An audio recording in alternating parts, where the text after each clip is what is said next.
Alléluia, alléluia, alléluia. Que la paix de Christ soit avec vous.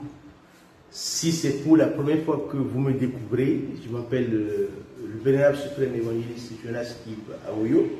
Je suis le chargé de la paroisse Bethléem en France et j'ai d'autres paroisses que je supervise au Bénin. Alors, cette chaîne a été créée pour donc aider à former les chrétiens célestes et ou bien les chrétiens tout court. Voilà, donc c'est pourquoi nos thèmes sont variés. Aujourd'hui, je veux parler avec vous du pardon, de la compassion et de l'amour du Christ. Quel est l'enseignement que Jésus a mis en place pour tout cela? C'est de ça que nous allons parler aujourd'hui. C'est parti. Jésus a enseigné l'amour inconditionnel. L'amour inconditionnel envers Dieu pour aimer Dieu de tout ton cœur, de toute ton âme et ton prochain comme toi-même. Donc, deuxième volet, c'est d'aimer les autres. Et troisième volet, aimer vous-même. Donc, aimer Dieu, un amour inconditionnel pour Dieu, et aimer les autres, puis aimer vous-même. C'est ce que Jésus-Christ a enseigné. Et sur cette base, nous allons vous lire quelques versets bibliques qui confirment ce que Jésus nous enseigne. Matthieu 22, versets 37 à 39. Qu'est-ce que Jésus dit?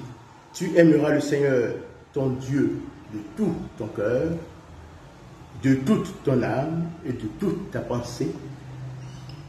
C'est le premier et le plus grand commandement. Et voici le second qui lui est semblable. Tu aimeras ton prochain comme toi-même. Matthieu 22, verset 37 à 39. Dans Jean 13, verset 34 à 35, Jésus dit, je vous donne un commandement nouveau. Aimez-vous les uns les autres, comme je vous ai aimé. Vous aussi aimez-vous les uns les autres. À ceci, tous reconnaîtront que vous êtes mes disciples, si vous avez de l'amour les uns pour les autres. Et dans Luc 6, verset 27, Jésus dit, je vous dis, à vous qui m'écoutez, aimez vos ennemis, faites du bien à qui vous haïssent. Donc non seulement Jésus met l'accent sur l'amour des autres, mais il met l'accent sur l'amour de vos ennemis.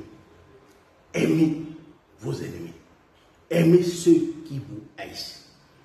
Donc il ne s'agit pas de dire, oh je t'aime, j'ai de l'amour pour toi. Non. Même les gens qui sont mauvais, même les gens qui sont vos ennemis, mettez de l'amour dans vos relations avec eux. C'est en faisant cela que vous les condamnez devant l'histoire et devant Dieu.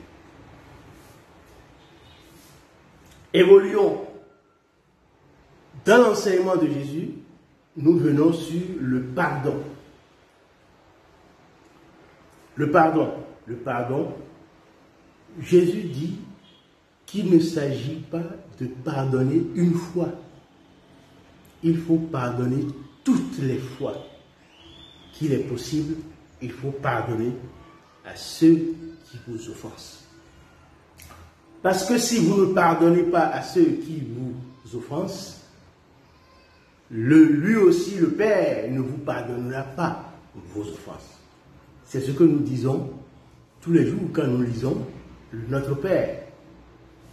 Notre Père qui es aux cieux, que ton nom soit sanctifié, que ton règne vienne, que ta volonté soit faite sur la terre comme au ciel. Donne-nous aujourd'hui notre pain de ce jour. Pardonne nos offenses comme nous pardonnons nous aussi à ceux qui nous ont offensés. Et ne nous soumets pas à la tentation, mais délivre-nous du mal. Donc, si vous ne pardonnez pas à ceux qui vous offensent, le Seigneur ne vous pardonnera pas. Donc c'est un effort, c'est un esprit, l'esprit de vérité qu'il faut demander, qu'il vous aide à surmonter la haine, à surmonter l'animosité et pardonner. Parce que le pardon est primordial.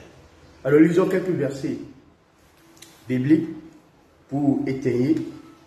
C'est Matthieu 6, 14 à 15. Sachez-le,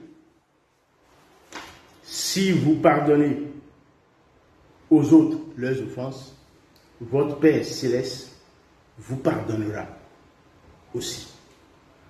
Mais si vous ne pardonnez pas aux autres, votre Père non plus ne vous pardonnera pas vos offenses. C'est Matthieu 6, 14 à 15. Et allant plus loin, dans le livre de Luc, chapitre 6, verset 37, le Seigneur dit, ne jugez point, et vous ne serez point jugés. Ne condamnez point, et vous ne serez pas condamnés. Luc 6, verset 37. Et nous allons lire le Matthieu 18. Matthieu 18. Matthieu 18.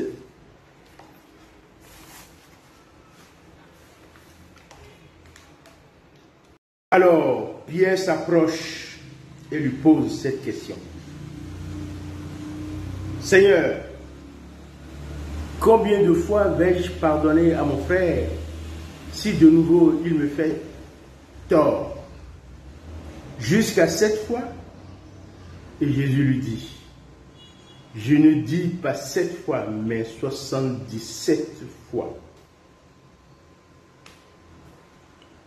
Alors, dans d'autres versions de la Bible, on dit 77 fois 7 fois.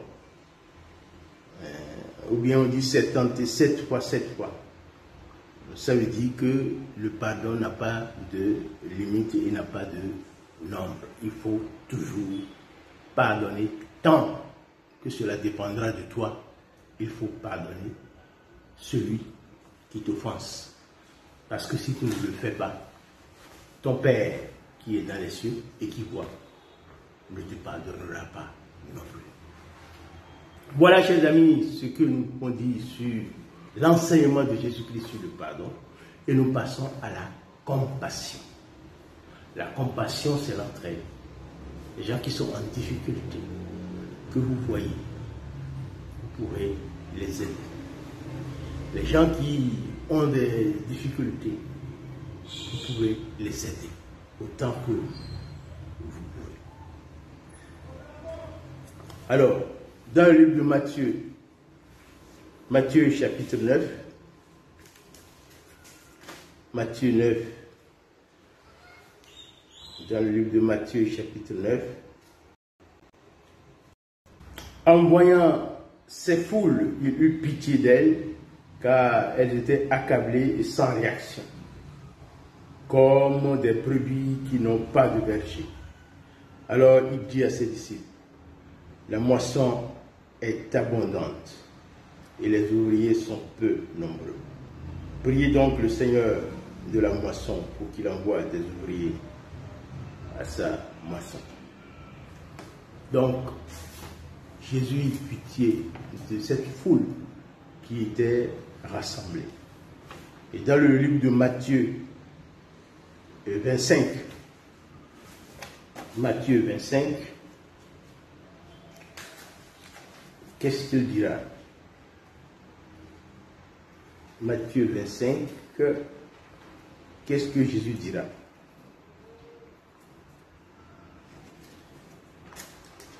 Car j'ai eu faim et vous m'avez donné à manger.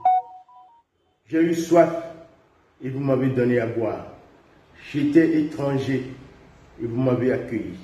Sans vêtements et vous m'avez habillé. J'étais malade et vous m'avez visité. J'étais en prison et vous êtes venus vers moi. Alors les justes lui demanderont, mais quand donc, Seigneur, t'avons-nous vu affamé pour ainsi te nourrir? Quand t'avons-nous vu assoiffé et t'avons-nous donné à boire? Quand t'avons-nous vu étranger et t'avons-nous accueilli? Quand étais-tu sans vêtements et t'avons-nous vêtu? Quand avons-nous vu malade ou en prison et sommes-nous tenus à toi? Et le roi leur répondra, en vérité, je vous le dis, tout ce que vous avez fait à l'un de ces petits qui sont mes frères, c'est à moi que vous l'aviez fait. Voilà, c'est le deuxième verset. Et le Luc 10, verset 33-34, nous parle de l'histoire du Samaritain. Luc 10, verset 33, nous parle du Samaritain. Et voici qu'un Samaritain fait le même trajet et quand il se trouve face au blessé, il a vraiment pitié de lui. Il s'approche et bande ses blessures en y mettant de l'huile et du vin. Mais puis, il l'installe sur sa propre bête et le conduit jusqu'à une auberge où il prend soin de lui. Voilà les preuves d'amour, les preuves de compassion que Jésus a fait pour les gens qui sont autour. La foule était réunie languissant et le Seigneur a prié pour eux. Le Samaritain a vu un blessé et il est venu au secours. Et à nous tous, il a dit, quand vous avez accueilli quelqu'un qui souffre, quand quelqu'un est désœuvré, quand quelqu'un a un besoin et que vous venez en aide à lui, c'est à moi que vous venez en aide.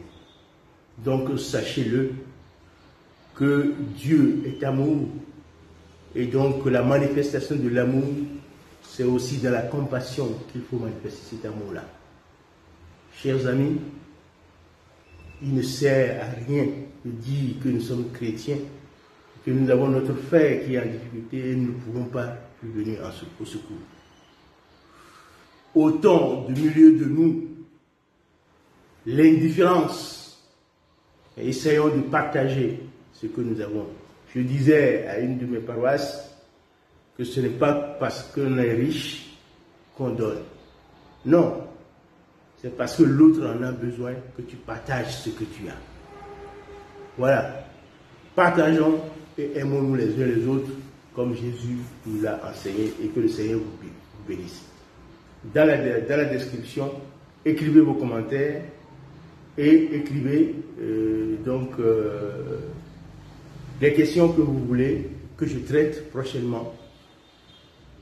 Et puis, que le Seigneur vous bénisse.